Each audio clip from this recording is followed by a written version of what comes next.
ज्यांचा आज आपण सत्कार इथं आयोजित केलेला आहे ते आपल्या सगळ्यांचे सहकारी विधानसभेचे उपाध्यक्ष आणि आपल्या पिंपरी चिंचवडचे सुपुत्र अण्णा बनसोडे यांच्या सत्काराच्या कार्यक्रमाच्या निमित्तानं उपस्थित असणारे आपले मावळीचे आमदार श्रीरंगजी बारणे, आज आवर्जून ह्या कार्यक्रमाला उपस्थित असणारे चिंचवडचे आमदार शंकरराव जगताप, विधान परिषदेचे आमचे आमदार अमित गोरखे,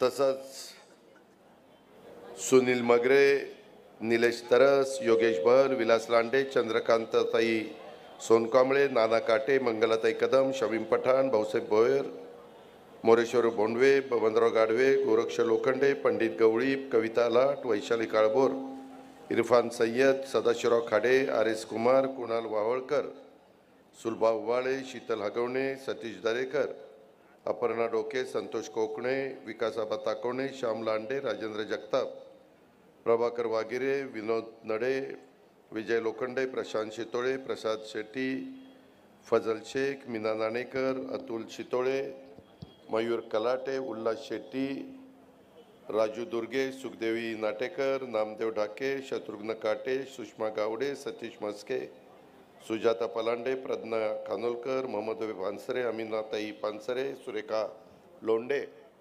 अनेक राजकीय पक्षाचे उपस्थित असणारे सर्व सन्माननीय आजी माजी पदाधिकारी, सर्व प्रतिष्ठित नागरिक, विविध राजकीय पक्षाचे उपस्थित असणारे सर्व कार्यकर्ते, पत्रकार मित्र, बंधू भगिनींनो, माझ्या तरुण मित्रांनो, खरं तर एका आगळ्या वेगळ्या कार्यक्रमाच्या निमित्तानं आपण सगळेजण इथं जमलोय. आपल्या पिंपरी चिंचवडचे सुपुत्र, खरं विधानसभेचे उपाध्यक्ष अध्यक्ष होतात ते सगळ्यांचे असतात, परंतु राष्ट्रवादी काँग्रेस पक्षाचे माझे सहकारी अण्णा बनसोडेंची मुख्यमंत्री देवेंद्रजींनी, एकनाथरावजींनी, मी आणि सगळ्या महायुतीच्या सन्माननीय सहकाऱ्यांनी आणि विरोधी पक्षांनी पण साथ दिली, कारण अण्णाची निवड ही बिनविरोध झाली.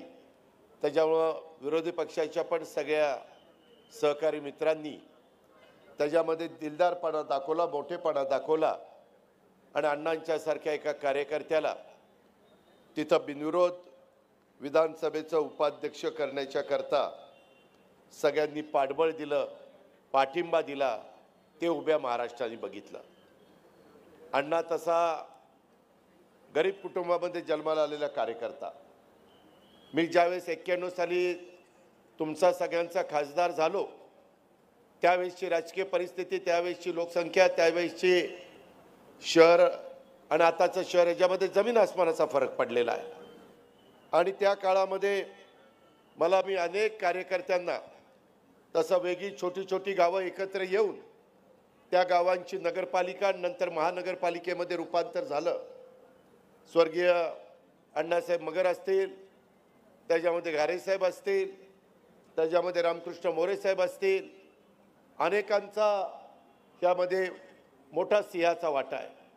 परंतु मला अतिशय तरुण वयामध्ये, उमद्या वयामध्ये इथं कामाची संधी मिळाली आणि मी ठरवलं की बाबा मनापासून इथं काम करायचं.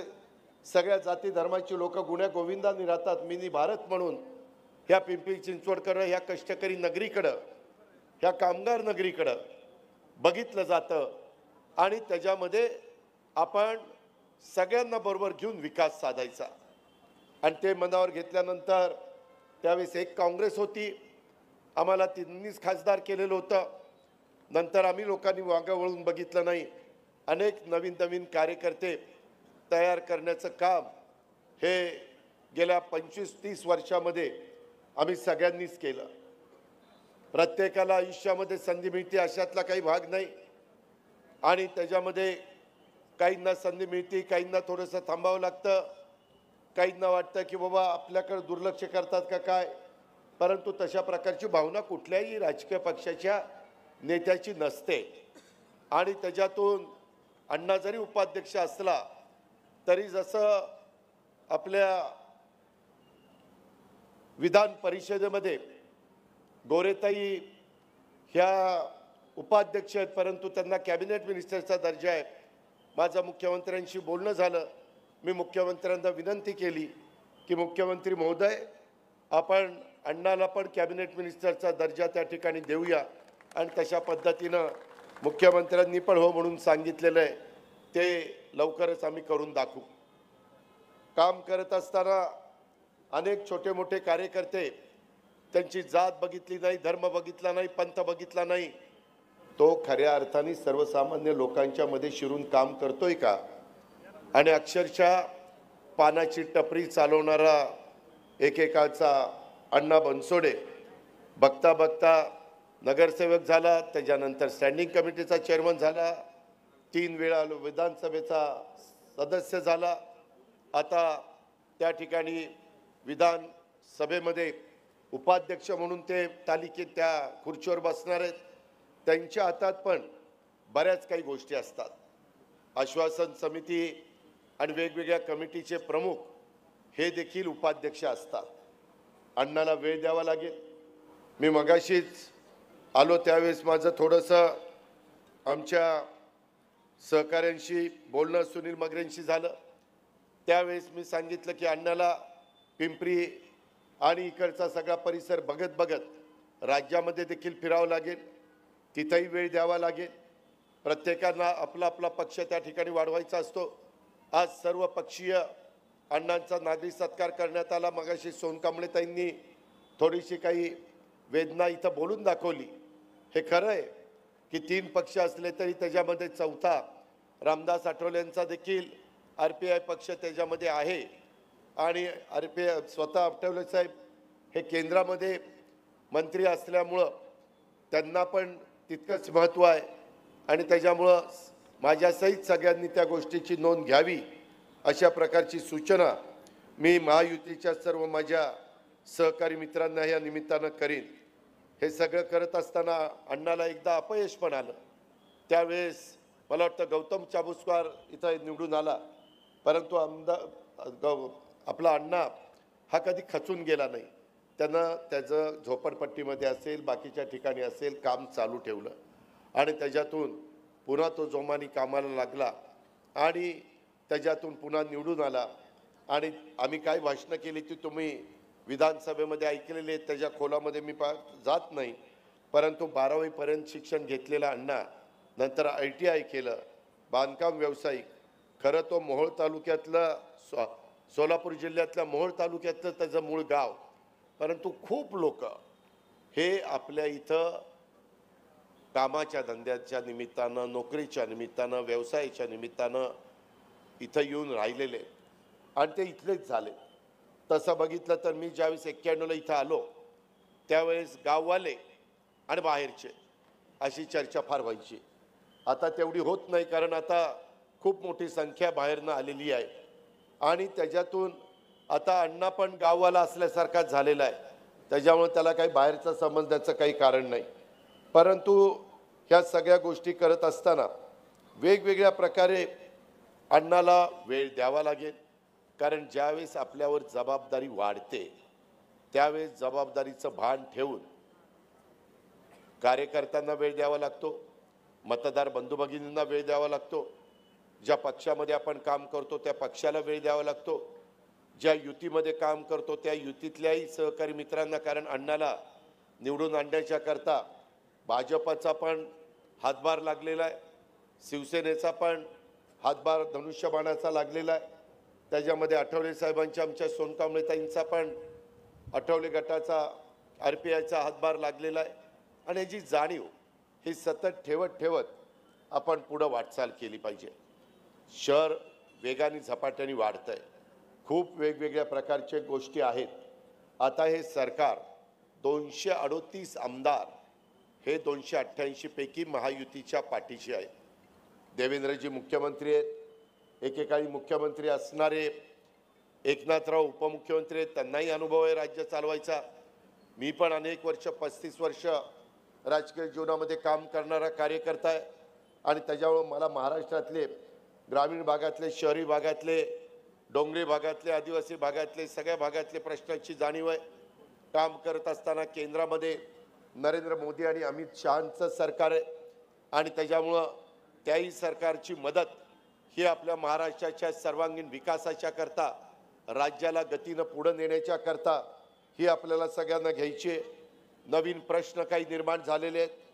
अमेरिकेचे राष्ट्राध्यक्ष डोनाल्ड ट्रम्प यांच्या नवीन टॅरिफ धोरणामुळं जगभरातल्या बाजारपेठेमध्ये खळबळ उडालेली आहे.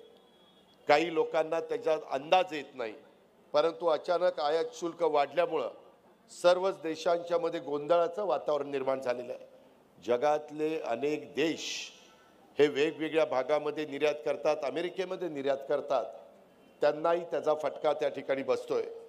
आणि कोविड महामारीनंतर हे नव्याने संकट आलेलं आहे. यातून आपल्याला पुढे जायचं आहे. आपल्याकडं मजबूत नरेंद्र मोदी साहेबांचं सरकार आहे.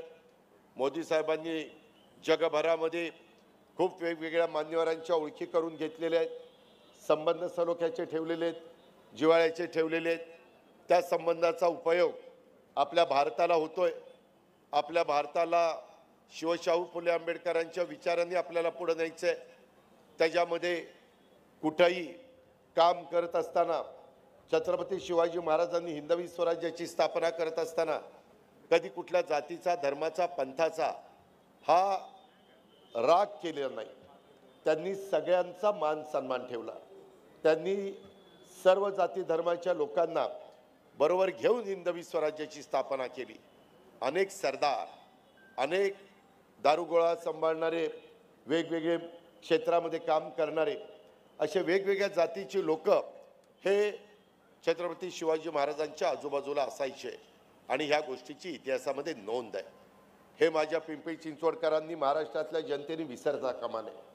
काही जण जाणीवपूर्वक काही अशा प्रकारच्या बातम्या सोडतात की बाबा काहीतरी वेगळं केलं गेलं आणि म्हणून महायुतीचं सरकार एवढ्या जागा त्यांच्या निवडून आल्या. मी महाराष्ट्रामध्ये कुठेही गेलो तर स्पष्टपणे सांगतो, आमचं सरकार येण्याच्या करता जर महत्त्वाची भूमिका कुणी बजावली असेल तर ते आमच्या लाडक्या बहिणींनी बोलवलं. महाराष्ट्रातल्या आमच्या लाडक्या बहिणींनी ती बजावली. हे आम्ही नाकारत नाही. आमच्याबद्दल सांगितलं आता त्यांच्या योजना बंद करतील, अमुक करतील, तमुक करतील, खूप काही बोललं जातं. परंतु आम्ही पण शब्दाचे पक्के आहोत. काही बाबतीमध्ये राज्य चालवत असताना आर्थिक शिस्त पाळली पाहिजे. आम्ही आता बघतो देशातल्या काही लोकांनी, काही राज्यांनी वारेमाप घोषणा केल्या, परंतु त्या त्यांना अंमलात आणता येत नाही आहे. आम्ही काही गोष्टी करतो तर आमच्यावर वेगवेगळ्या प्रकारची टीका टिप्पणी केली जाते, परंतु आम्ही त्याला महत्त्व देत नाही. कारण आम्हाला समाजातल्या सर्वांना बरोबर घेऊन जायचं आहे. गरीब घटकाला देखील वर आणायचं आहे. त्यालाही सन्मानानं जगता आलं पाहिजे. त्याकरता 80 कोटी जनतेला मोदी साहेब मोफत धान्य देण्याचं काम करतात. आम्ही पण वेगवेगळ्या योजना दिव्यांगांच्या करता, लाडक्या बहिणींच्या करता, संजय गांधी निराधारांच्या करता, ज्येष्ठांच्या करता, महिलांच्या करता एसटी मध्ये 50% तिकीट, अशा अनेक गोष्टी आम्ही राबवतोय. गरीब घटकातल्या मुलांना, मुलींना दर्जेदार शिक्षण देण्याच्या करता देखील करोडो रुपयाचा पैसा हे आपलं राज्य सरकार त्या ठिकाणी खर्च करत आहे. ह्या गोष्टी जशा आहेत तशा आज आपण देशाचे पंतप्रधान नरेंद्र मोदी साहेबांचं एक स्वप्न आहे, 2047 पर्यंत विकसित भारत निर्माण करण्याचं त्यांचं स्वप्न आहे.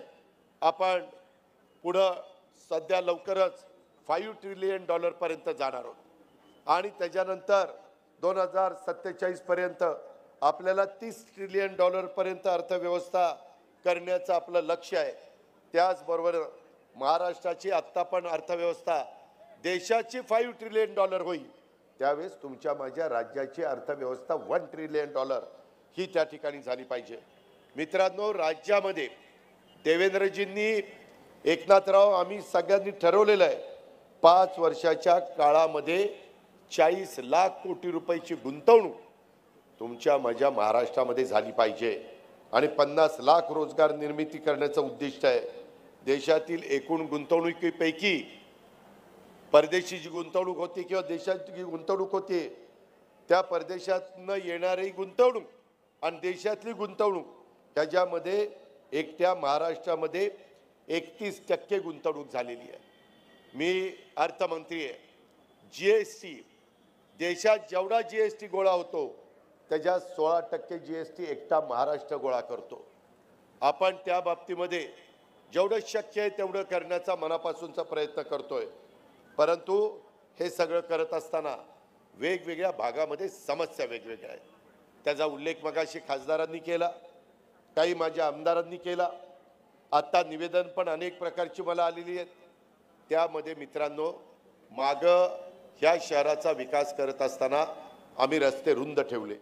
आता काहींनी मला निवेदन दिली की दादा काही ठिकाणी डेव्हलपमेंट करत असताना रस्ते बारके करतायत। हे पुढची पिढी तुम्हाला मला माफ करणार नाही। आत्ता जरी तुम्हाला बरं वाटत असेल तर पुढे वाहनांची संख्या वाढणार आहे। इलेक्ट्रिक व्हेकल आलेली आहे, महिंद्राची एक चांगली गाडी बाजारात आलेली आहे। इतर पण परदेशी गाड्या इलेक्ट्रिक व्हेकल बाजारात येत आहेत। 2 व्हीलर येत आहेत, 3 व्हीलर येत आहेत, 4 व्हीलर येत आहेत। मोठ्या मोठ्या ट्रक पण जगामध्ये त्या ठिकाणी ईव्हीवर निघालेले आहेत, इलेक्ट्रिक व्हेकल। संख्या वाढणार आहे। आमचा प्रयत्न चाललेला आहे की कुठल्याही परिस्थितीमध्ये आपल्याला आपल्या पिंपरी चिंचवडच्या परिसरामध्ये चांगल्या प्रकारचं नियोजन, मी जिल्ह्याचा पालकमंत्री असल्यामुळं मला पुण्याचंही करायचं आहे, पिंपरी चिंचवडचंही करायचं आहे, PMRDAचंही करायचं आहे, ग्रामीण भागाचंही करायचं आहे। आणि त्याच्यामुळं तो विचार आपण त्या ठिकाणी करतोय। आपल्याला एअरपोर्ट पण करायचं आहे। विरोध आहे, ज्यांच्या जमिनी जात आहेत, जी 7 गावं जात आहेत त्या लोकांचा विरोध आहे, परंतु आम्ही त्यांना समजावून सांगतोय, बाबांनो, पुणे जगाच्या नकाशावर पोचलंय। पिंपरी चिंचवड पुणे हे जगाच्या नकाशावर पोचलेलं असताना इथं इंटरनॅशनल विमान सेवा सुरू झाली पाहिजे आणि त्याकरता त्याच्यातून रोजगार निर्माण होणार आहे। IT ला आपल्याला प्रोत्साहन द्यायचं आहे। तिथं आम्ही इंजवडीच्या ट्रॅफिकच्या करता आणि आपल्या पुणे पिंपरी चिंचवडच्या ट्रॅफिकला लक्ष घातलं आहे। आता 10 वेगवेगळी टेंडर आपण रिंग रोडची काढलेली आहेत, जी पुणे आणि पिंपरी चिंचवडच्या बाजूनी जात आहेत, म्हणजे त्यांच्या बाहेरनं जात आहेत। PMRDAचं पण आता रिंग रोडचं काम आम्ही हातामध्ये त्या ठिकाणी घेणार आहे आणि हे केल्याशिवाय आपल्याला गत्यंतर नाही। नॅशनल हायवेचे प्रमुख नितीन गडकरी साहेब हे पण आपल्याला मदत करतायत। आपल्याला सोलापूर रोडला ट्रॅफिक जाम होतंय, तिथून आपण फ्लायओव्हर पुढं काढतोय। आपल्याला नगर रोडला, अहिल्यानगर रोडला तिथं ट्रॅफिक जाम होतंय, तिथं तर फिनिक्स मॉल तिथपासूनच आपण जो ब्रिज करतोय ते पार शिरूरपर्यंत जातोय। वरचं ट्रॅफिक वरचेवर जावं, खालचं ट्रॅफिक खालच्या आत्ताच्या रस्त्याने जावं, त्याच्यावर मेट्रो करायचा आपला प्लॅन आहे। आपण आत्ता मेट्रो आपलं भक्ती शक्ती स्थळ निगडी म्हणा तिथून आपण केलेलं आहे, परंतु त्याचंही काम सुरू झालं। मध्ये अण्णा तू सांगितलं की अजून एक स्टेशन वाढवा, ते आपण वाढवलं। त्याच्यामध्ये 1 किलोमीटरवर स्टेशन केलेली आहेत। का तर तुम्ही नागरिकांनी स्वतःच्या गाड्या बाहेर न काढता रेल्वे स्टेशनवर बसावं। आम्ही त्या रेल्वे स्टेशनच्या आजूबाजूला जास्त FSI देणार आहोत। लोकांनी उतरल्यानंतर तिथंच अर्धा किलोमीटर चालावं, त्यांच्या घरी जावं, पाव किलोमीटर चालावं, घरी जावं। हा कन्सेप्ट जगाने मान्य केलेला आहे आणि ही रेल्वे मेट्रो ही अशीच पुढे नेत नाहीत। आपण त्याच्यामध्ये वाकड आणि तो तिकडचा भाग पण कव्हर करत करत त्या बाबतीमध्ये आपल्याला पुढे जायचं आहे आणि ते आपण निश्चितपणे करणार आहोत। त्याबद्दल आपण काही काळजी करू नका, अशा प्रकारची माझी तुम्हाला सगळ्यांना विनंती आहे। ह्या सगळ्या गोष्टी करत असताना आपण इथं येणारी आपली इंडस्ट्री त्यांनाही आपण विश्वास घेतोय। परवाच त्याच्याबद्दलची आमची त्या ठिकाणी मीटिंग झालेली आहे आणि मी तर आपल्या पिंपरी चिंचवड आणि या परिसराचा प्लॅनच तयार केलेला आहे। त्याच्यामध्ये या सगळ्या गोष्टी घेतलेल्या आहेत। कुठं आपल्याला इकॉनॉमी विकर सेक्शन EWS काय झाले मित्रांनो, थोड्या चुका झाल्यात मागं। काही ठिकाणी नुसत्या उंच उंच बिल्डिंग झाल्या, त्याच्यामध्ये मध्यमवर्ग किंवा मोठे लोक राहतात, परंतु त्या फ्लॅटमध्ये ड्रायव्हर लागतो, जी लोक राहतात त्यांना झाडू पोछा करायला माणूस लागतो, स्वयंपाक करायला बाई माणूस लागतं, झाडू पोछा धुणं भांडी ह्या गोष्टी करायला सर्वंट लागतात. कधी त्या सर्वंटचा विचारच केला गेला नाही. त्याच्यामध्ये काय झालं, कुठंतरी एखाद्या फ्लॅटमध्ये एखादी छोटी खोली आणि त्याच्यातच त्या सर्वंटला कोंबायचं. पुरुष कुठं झोपणार, बाई माणूस कुठं झोपणार, कसं होणार? त्यांनाही आयुष्य आहे ना, त्यांनाही नीटपणे जगता आलं पाहिजे. आणि म्हणून आता इथून पुढं महाराष्ट्रामध्ये EWS इकॉनॉमी विकर सेक्शन गरीब लोकांच्या करता साधारण 300-350 स्क्वेअर फीटची घरं ह्याचंच आम्ही आरक्षण टाकतोय. त्यांना मोठ्या इमारती झाल्या तर ह्या वर्गाच्या करता पण तिथं इमारती राहिल्या पाहिजे, अशा प्रकारचं नियोजन आपण केलेलं आहे. आता शंकर मला एक गोष्ट सांगत होता, त्याच्यामध्ये एक जागा मी 15 एकर ही पोलिसांच्या वसाहतीकरता दिलेली आहे. परंतु आपल्या इथली क्रीडांगणं कमी होत आहे. मग आता ती जागा क्रीडांगणाला देऊन दुसरी 10-10.5 एकर जागा आहे ती द्यायच्या करता आता मी, शंकर आणि आम्ही सगळेजण प्रयत्न करणार. आम्ही एकदा लक्ष घातल्यानंतर आम्हाला कुणी नाही म्हणू शकत नाही, कारण आम्ही व्यवहारी माणसं, आम्ही स्वतःचा स्वार्थ साधणारी माणसं नाही. मला इथल्या एका माणसाने उठावं, इथल्या किंवा इथल्या, की अजित पवार तुम्ही गेले 35 वर्ष काम करत असताना 25-30 वर्ष तर पिंपरी चिंचवड माझ्याच हातात होतं. मीच महापौर करायचो, उपमहापौर करायचो, standing committee chairman, PCMT chairman, कुठलेही वेगवेगळ्या पद, विरोधी पक्ष नेताही मीच करायचो तेव्हा, आणि सभागृह नेताही करायचो. त्या काळामध्ये कधी मी माझा स्वार्थ बघितला नाही.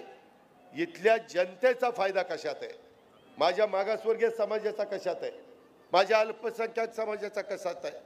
उद्याच्याला आपल्याला दफनभूमी पाहिजे, आपल्याला त्या ठिकाणी स्मशानभूमी पाहिजे.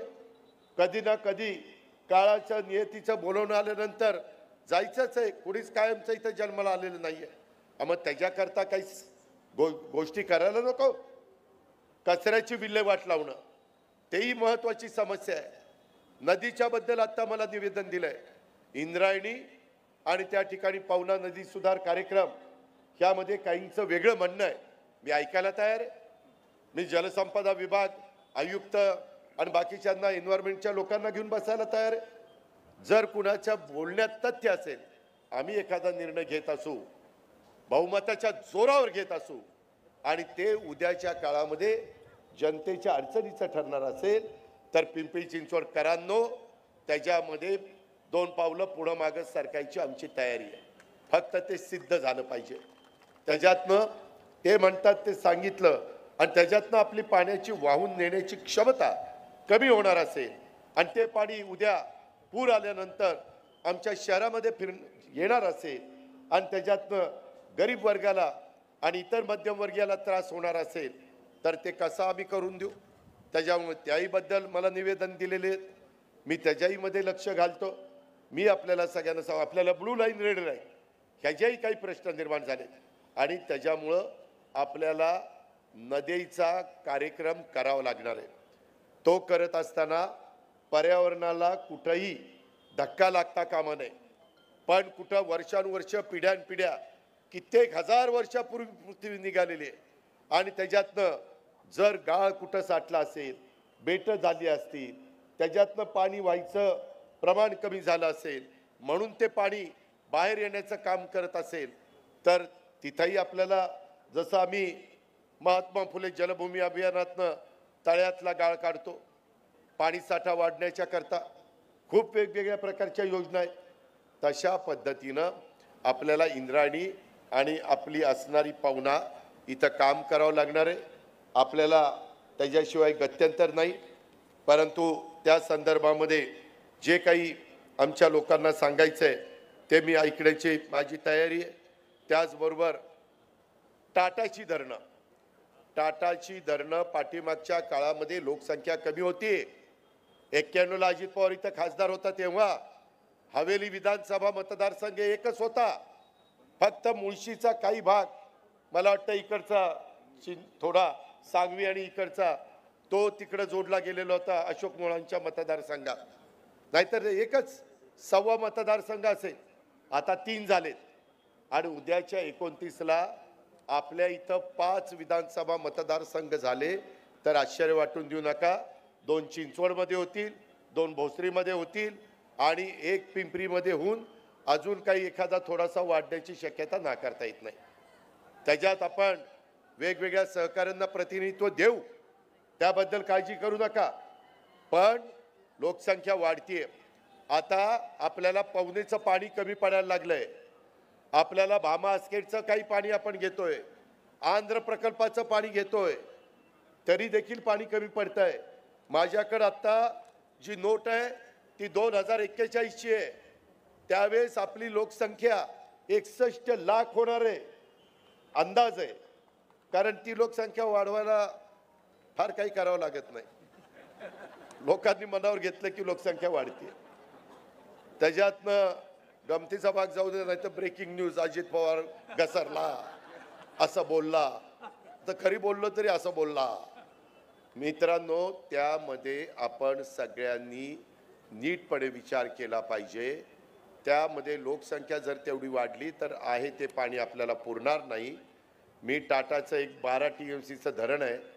मी मुख्यमंत्री आणि ह्या बाकीच्या सगळ्यांशी चर्चा करून त्याच्यामध्ये राज्य सरकारची पूर्ण ताकद लावून टाटा जर त्या धरणातनं 75 मेगावॉट वीज तयार करत असेल तर आम्ही टाटाला सांगू, आम्ही त्याला तुम्हाला त्याच्यापेक्षा जास्त वीज तयार करून देतो, परंतु ते पाणी आम्हाला माणसांना प्यायला द्या. कारण आता पाण्यापासून वीज तयार करण्यापेक्षा एवढ्या मोठ्या समाजाला पाणी पहिलं देणं, पाणी देण्याशिवाय गत्यंतरच नाही. पाणी हे जीवन आहे आणि ते करावं लागेल. आणि मित्रांनो, ते आम्ही हातामध्ये घेतोय, आम्ही करतोय. काय झालं, तुम्ही इतकी थम्पिंग मेजॉरिटी दिली, तुम्ही कुठं बोट ठेवायला जागा ठेवली नाही, अशा पद्धतीचं काम तुम्ही केलेलं आहे. आता जबाबदारी आम्हा लोकप्रतिनिधींची आहे. आम्हाला त्याच्यामध्ये जास्तीनं काम करावं लागणार आहे. आणि म्हणून हे मी मुळशीचं पाणी पण आपण पुण्याला घेतोय. त्याच्यात काही आपल्याला पण मिळेल का, हाही माझा प्रयत्न आहे. कारण शेवटी पुणे वाढतंय तसं पिंपरी चिंचवड वाढतंय. आपल्याला ती रेल्वे नेताना आपण फार चाकणपर्यंत जाणार आहोत, कारण त्याशिवाय गत्यंतर नाहीये. आणि मेहरबानी करा, रोड रुंद करा. त्याच्यामध्ये नवीन आम्ही PMRDचा आता जुना DP रद्द करण्यात आलेला आहे. आता नवीन DP करताना मुख्यमंत्र्यांच्या आमच्या सगळ्यांच्या स्पष्ट सूचना आहे. रोड मोठेच्या मोठे करा, 24 मीटर 36 मीटर, त्याच्यापेक्षा आतमध्ये यायचंच नाही. आता लोकांना वाटेल अरे 100 फुटी रस्ता कशाला पाहिजे.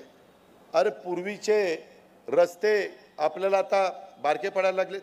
आपला जुने पुणे मुंबई रस्ता काय अवस्था आहे, मधी 4 लेन आहे, कडेला 2 लेन आहे, 8 पदरी रस्ता आहे, तरी देखील ट्रॅफिकची अडचण आहेच ना. हे करावं लागेल, त्याशिवाय गत्यंतर नाही. मी आपल्याला सांगेन, मी कधी कठोर निर्णय घेतो ते माझ्या वैयक्तिक स्वार्थाकरता घेत नाही, पुढच्या पिढीच्या फायद्याकरता.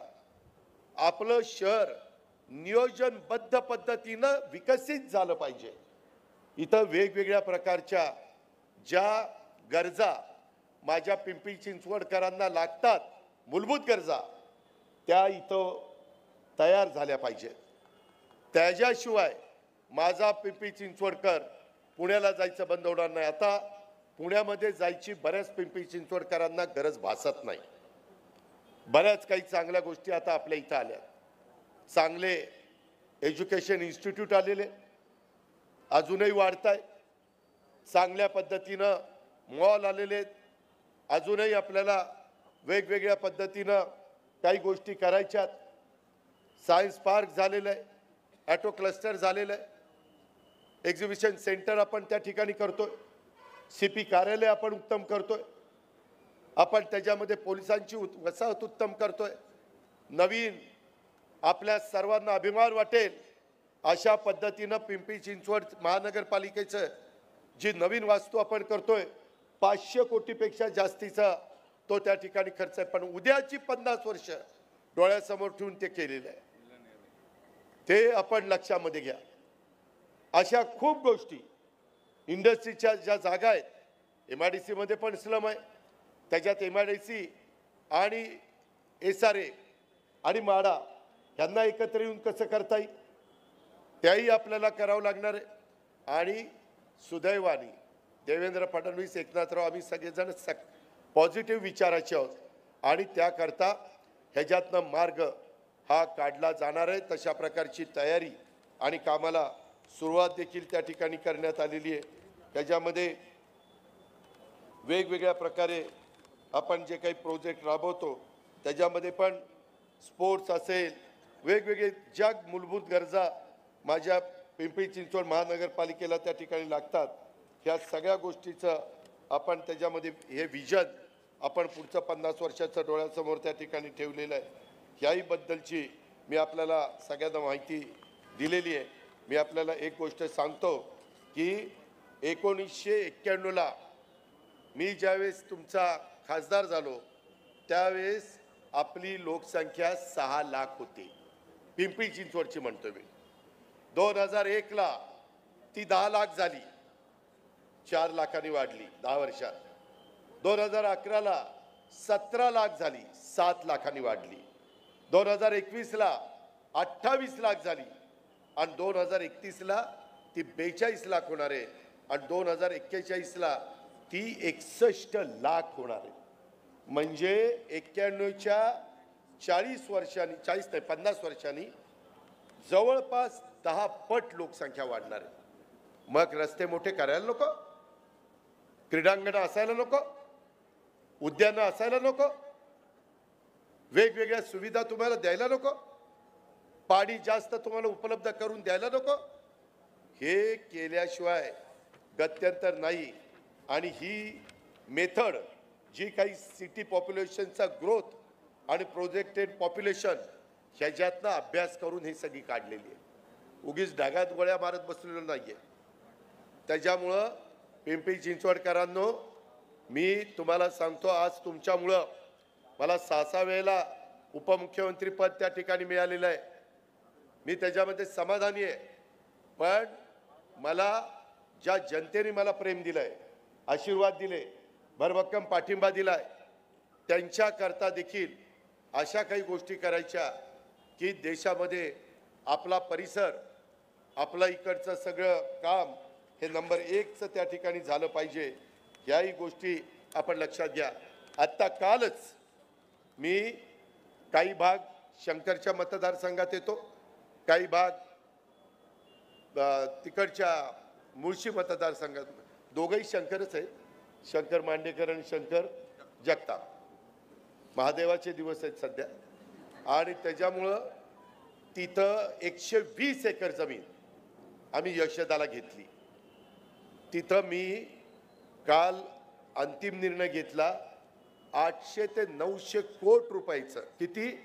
800 ते 900 कोटी रुपयाचं मसुरीच्या धर्तीवर. मसुरीला IAS ऑफिसर जातात ट्रेनिंगला. एवढं सुंदर तो सगळे परिसर ट्रेनिंग. उद्याच्याला राज्य सरकारचे क्लास 1, क्लास 2, क्लास 3 ह्या लोकांचं ट्रेनिंग तिथं झालं पाहिजे. PCMCला ट्रेनिंग द्यायचं आहे तिथं घ्या, जिल्हा स्थानिक स्वराज्य संस्थांना ट्रेनिंग घ्यायचं आहे तिथं घ्या. फार सुंदर प्लॅन केलेला आहे, अप्रतिम प्लॅन केलेला आहे. आणि कुणी कुठल्याही क्षेत्रामध्ये असलं तरी मधून अधून ट्रेनिंग घेतल्याशिवाय नवीन गोष्टी समजत नाही. आता जग पुढं चाललंय. आता आर्टिफिशियल इंटेलिजन्स, कृत्रिम बुद्धिमत्ता ह्याचा वापर आम्ही आता शेतीमध्ये करतोय. यंदा 500 कोटी रुपये मी बजेटमध्ये तरतूद केली. 7,20,00,000 कोटीचं बजेट राज्य सरकारचं आम्ही सादर केलेलं आहे.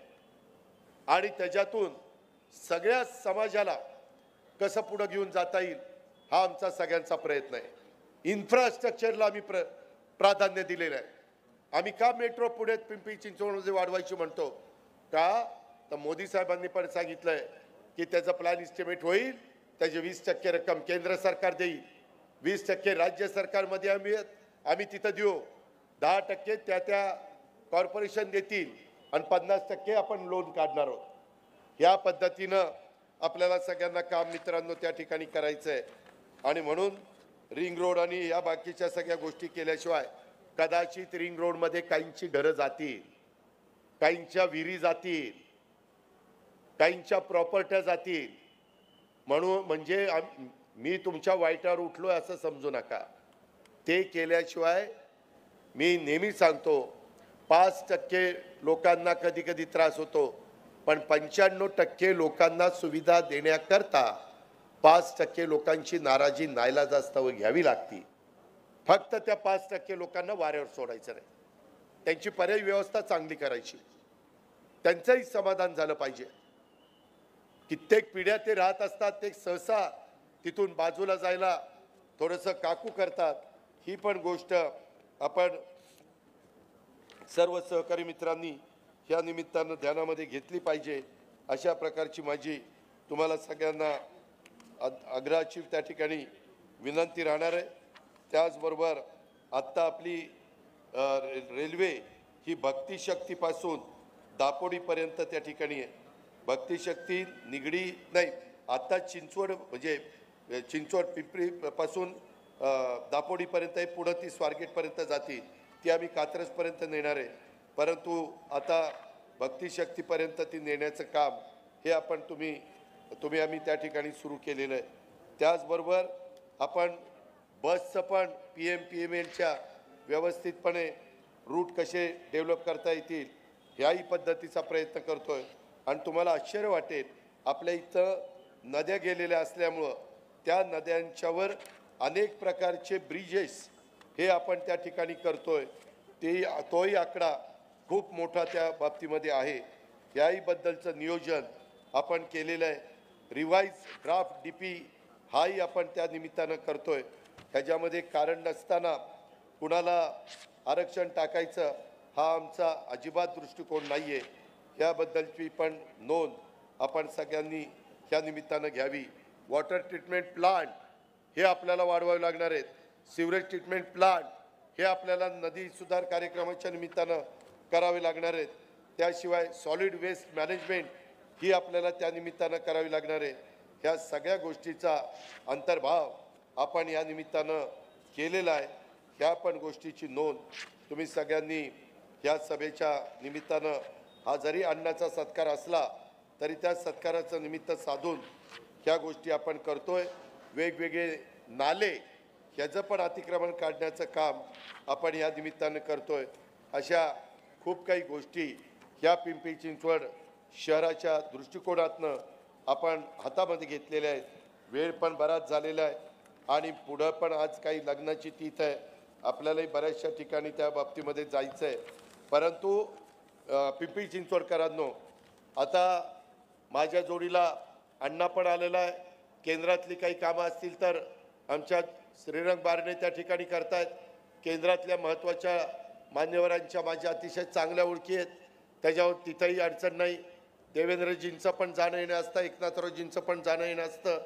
उद्याच्या 12 तारखेलाच स्वतः अमित शाह साहेब पुण्याला येत आहेत आणि पुण्याहून हेलिकॉप्टरने आम्ही रायगडला जातोय. युगपुरुष छत्रपती शिवाजी महाराजांची पुण्यतिथी 12 तारखेला आहे आणि त्याच्याकरता ते येणार आहेत. हा फार महत्त्वाचा महिना आहे. ह्यामध्ये 11 तारखेला महात्मा ज्योतिराव फुले यांची जयंती आहे, ती आपल्याला उत्साहाने करायची. 14 तारखेला घटनेचे शिल्पकार डॉक्टर बाबासाहेब आंबेडकरांची जयंती आहे, ती आपल्याला मोठ्या उत्साहाने करायची. हे करत असताना त्याच्यामध्ये सगळ्यांना एकत्र घेऊन ह्या जयंत्या आणि उत्साह आपल्याला साजरे करायचे आहेत. ही पण गोष्ट आपण विसरता कामा नये. दुसरी गोष्ट, कायदा सुव्यवस्था चांगली ठेवायची. अलीकड कोयता गँग, फलानी गँग, आमकी गँग, तमकी गँग, हे अजिबात मी CPला पण सांगितलंय.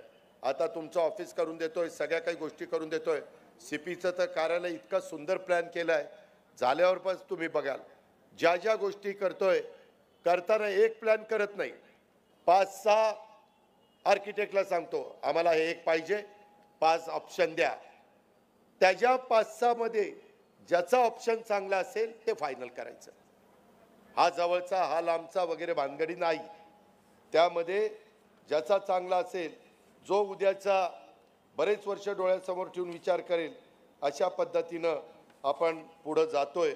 याही गोष्टीची नोंद तुम्ही सगळ्यांनी ह्या निमित्तानं घ्यावी। आणि मेट्रो नेताना मात्र माझा पहिल्यांदा प्रयत्न हा होता की ती अंडरग्राऊंड न्यायची, पण अंडरग्राऊंड नेताना तिचा इतका खर्च वाढतोय। काही भागात आपण अंडरग्राऊंड केली आहे, म्हणजे आपल्या ॲग्रिकल्चर कॉलेजपासून आपल्या स्वारगेटपर्यंत आणि स्वारगेटपासून कात्रजपर्यंत पण अंडरग्राऊंड जाणार आहे, कारण तिथं वर मेट्रो करायला जागाच नाही आहे। पण आपल्या भागामध्ये आपण शहराचा विचार करून आपल्याला वरनच ती मेट्रो त्या ठिकाणी न्यावी लागणार आहे आणि ती चाकणपर्यंत त्या बाबतीतली न्यावी लागणार आहे। ह्याही गोष्टीची नोंद आपण सर्व सहकारी मित्रांनी घ्यावी, माझ्या महायुतीच्या सगळ्या नेत्यांनी पण घ्यावी, संघटनेच्या आमच्या अध्यक्ष लोकांनी पण घ्यावी आणि बाकीच्या माझ्या सहकारी मित्रांनी पण ह्याच्यामध्ये ही नोंद घ्यावी, अशा प्रकारची माझी विनंती आहे। एकंदरीतच मी जिल्ह्याचा सर्वांगीण विकास झाला पाहिजे हे करत असताना आपण अधिकच्या जमिनी काय होतंय, लोक गुंतवणूक करायला पुणे रायगड इकडं प्राधान्य देत आहेत, पुणे रायगड नाशिक आता संभाजीनगरला पण देत आहेत आणि त्याच्यामुळं तिथं जमिनी घ्याव्या लागत आहेत। अर्थात लोक देत आहेत कारण चारपट आपण पैसे देत असल्यामुळं आपण त्या पद्धतीनं काम करतोय। अशा प्रकारे आपलं सगळ्यांचं काम चाललेलं आहे। एकंदरीतच अण्णा, तू दिसायला बारका असला तरी म्हणतात मूर्ती लहान पण कीर्ती महान। आता ती ही मूर्ती मोठी, कीर्तीचं तुम्हालाच माहिती, मी काय बोलू। त्यामध्ये म्हणजे ते आपल्या पूर्वी त्या गडी अंगाने उभा आणि आडवा, त्याच्या रूपात गावरानं गोडवा। मोहिनीला विचारलं पाहिजे किती गोडवा आहेत। मित्रांनो, गमतीचा भाग जाऊ द्या, परंतु अण्णांनी आम्ही अनेक वर्ष इथं सगळ्यांनीच आम्ही एकत्र अनेक वर्ष काम केलेलं आहे। सगळ्यांना आमचे स्वभाव एकमेकाची माहिती आहे, आम्ही कामाची माणसं आहे। अण्णा पण तसा कामाचा आहे। अण्णा आता सकाळी लवकर उठून कामाला लागायचं आहे आपल्याला आणि लोकांना वेळ द्यायचा आहे, मुंबईला वेळ द्यायचा आहे। विधानसभेमध्ये तुमचं ऑफिस आहे, कार्यालय आहे, सगळं काही गाडी वगैरे सगळ्या गोष्टी परवा तुम्ही CM ला पत्र दिलेलं ते पण मी दिलेलं आहे, त्याचं घराचं पण काम त्या ठिकाणी होईल। परंतु एकंदरीतच तुमच्याकडं, तुमच्या वागण्याकडं, बोलण्याकडं, तुमच्या कृतीकडं सगळ्यांचं बारकाईनं लक्ष राहणार आहे। त्याच्यामध्ये तुमच्या परिवाराकडं पण लक्ष राहणार आहे। चिरंजीवांना पण काही गोष्टी चार व्यवस्थित सांगितल्या पाहिजे, मी पण माझ्या चिरंजीवांना सांगतो असतो। त्याच्यामुळं सगळे, कारण काय होतं, आपण मोठ्या पदावर गेलं की कधी कधी आपल्या घरातलेच नातेवाईक काहीतरी गडबड करतात आणि मग आपली बदनामी होती। आपलीच बदनामी होत नाही, मग ज्यांनी आपल्याला केलेलं असतं त्या पक्षाची होती, महायुतीची होती, सगळ्यांचीच होती।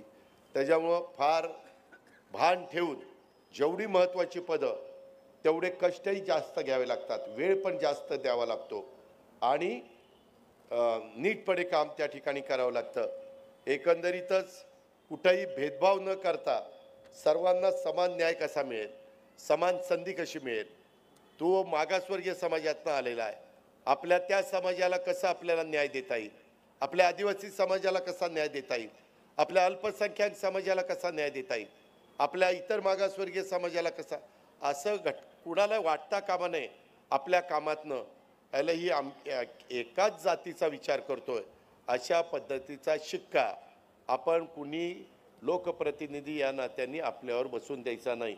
बाकीच्यांनी पण नगरसेवक नगरसेविका म्हणून काम करत असताना तुम्ही पण त्या पद्धतीनं त्या ठिकाणी करू नका। समान संधी देण्याचं काम आणि निष्पक्षपणे लोकांचं काम करण्याचं, आणि एक महाराष्ट्राच्या विधानसभेला एक गौरवशाली वारसा आहे, परंपरा आहे।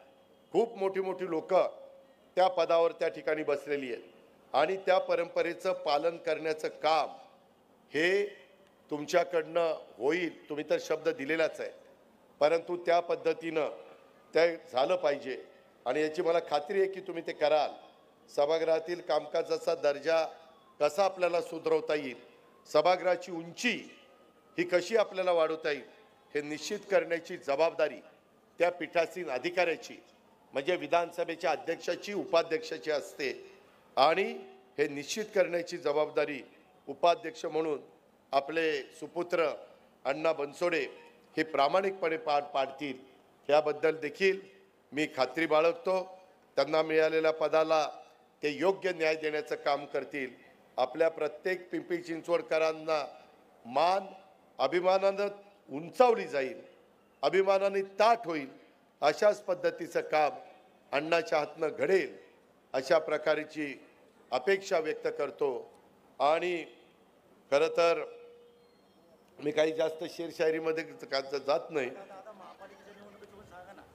अरे महायुती आहे इथं, पक्षाचा कार्यक्रम असल्यावर काय सांगायचं ते सांगतील, नाहीतर अरे बरोबर आहे बाबा, आज महायुती आहे, त्याच्या संदर्भात प्रत्येकाने आपापलं काम करावं, त्या वेळेस काय सांगायचं ते सांगेल।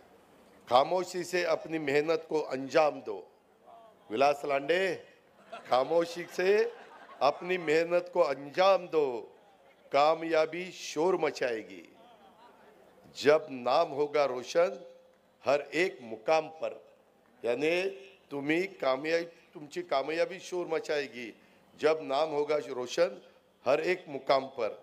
हे तेव्हा होतं त्याच्या संदर्भातली मेहनत घ्यावी लागते, अंजाम त्याला द्यावा लागतो। नाहीतर इथं कितीतरी जण म्हणत होते, ती पंडित गवळी पण कानात येऊन, दादा विलास कुणाकडे हो, कुठे पंडित कुठे। तर मी म्हटलं ते काही काही लोक असतात सर्व पक्षीय, मग ते सर्व पक्षीय असल्यावर सगळेच म्हणतात आपलाच आहे आपलाच आहे, काहीच मिळत नाही। त्याच्यामुळं विलास काहीतरी आम्ही घेतलाच ना निर्णय। आम्ही पण घरामध्ये आम्ही पण पवार साहेबांना दैवत मानत होतो, आजही मानतो, परंतु कुठंतरी आज देशाला मोदी साहेबांच्या सारखा मजबूत नेता मिळालेला आहे आणि आज त्यांच्या पाठीशी उभं राहणं आणि देशाची प्रगती करून घेणं, जगामध्ये देशाचा मान सन्मान वाढवण्याच्या करता त्यांना पाठबळ देणं हे आपलं काम होतं, म्हणून आपण त्या ठिकाणी केलं। परंतु तळ्यात मळ्यात मग ते काहीच कळत नाही। तसं होऊन देऊ नका, तळ्यात मळ्यात न राहिलेला अण्णा कुठे गेला बघा। त्याच्यामध्ये मी अधिक न बोलता खूप काही गोष्टी बोलण्यासारख्या आहेत, परंतु मी माझे आता दौरे पण महाराष्ट्रात वाढवणार आहे। मी कालच सांगितलं की आता मी अर्थसंकल्प सादर केलेला आहे, त्याच्यामुळे मला तिथलं काम इतकं 7 दिवस राहिलेलं नाही आहे। आता मी निम्मा आठवडा तिथं घालवणार आहे आणि निम्मा आठवडा महाराष्ट्रामध्ये, त्याच्यामध्ये पिंपरी चिंचवडमध्ये पण येईल, पुण्यामध्ये पण येईल। सगळ्याच गोष्टी आपण मिळून मिसळून त्या ठिकाणी करू। परंतु हे सगळं करत असताना प्रत्येक लोकप्रतिनिधींनी वैयक्तिक स्वार्थ हा त्या ठिकाणी आपला कुणाचाच माझ्या सकट राहता कामा नये, अशा पद्धतीनं आपण सगळेजण पुढे जाण्याचं काम करू, अशी मी आपल्याला सगळ्यांना आग्रहाची विनंती करतो। पुन्हा एकदा सर्व पक्षीय सत्काराचा कार्यक्रम आज जो झाला आणि त्यांना सर्वांनी मनापासून साथ दिली त्याबद्दल सर्व राजकीय पक्षाच्या नेत्यांचं, कार्यकर्त्यांचं, प्रतिष्ठित नागरिकांचं आणि माझ्या जबाबदार सहकाऱ्यांचं मी मनापासून आभार मानतो। पुढच्या वाटचालीच्या करता अण्णा बनसोडेला मनापासून हार्दिक शुभेच्छा देतो आणि या ठिकाणी थांबतो। जय हिंद, जय महाराष्ट्र।